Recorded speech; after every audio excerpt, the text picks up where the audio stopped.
What is the difference between audio and MIDI?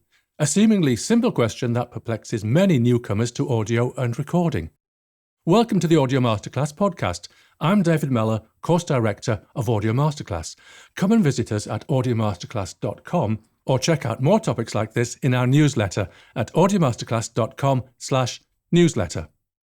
MIDI was quite something when it first arrived in the early 1980s.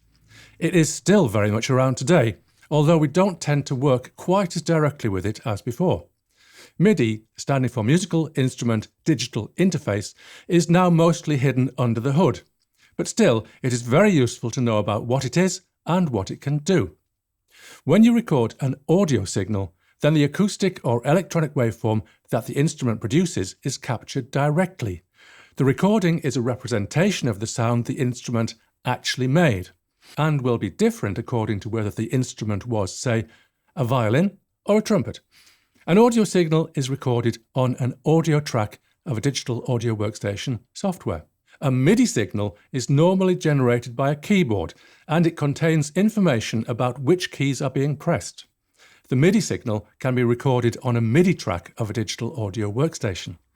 Only the data about which keys were pressed, plus other associated data, is recorded. So the MIDI signal doesn't sound like a violin or a trumpet. It is merely a list of which keys were pressed and when. To play back an audio signal, an audio output of the interface to your recording system must be connected to an amplifier or loudspeakers, or you can listen on headphones. To play back a MIDI signal, a MIDI out connector on the interface to your recording system must be connected to the MIDI in connector of a MIDI instrument or sound generator. The audio output of this instrument or sound generator must be connected to an amplifier or loudspeakers to make the sound audible. Alternatively, the MIDI signal can be routed within the workstation to a software instrument that will create an audio signal from it.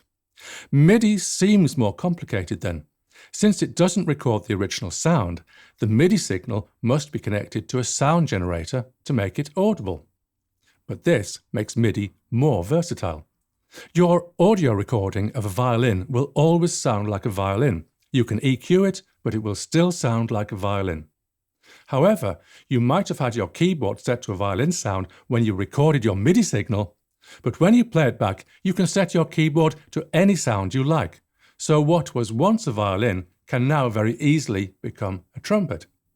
The same applies to software instruments. MIDI has further advantages.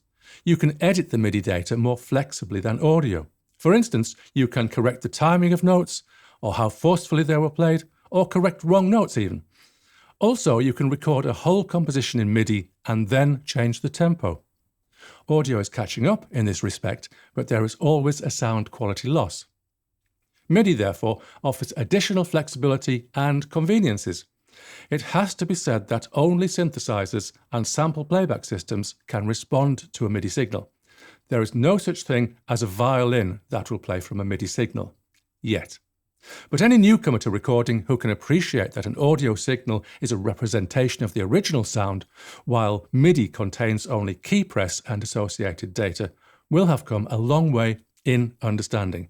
I'm David Mellor, Course Director of Audio Masterclass. Thank you for listening. Come and visit us at audiomasterclass.com or audiomasterclass.com/newsletter.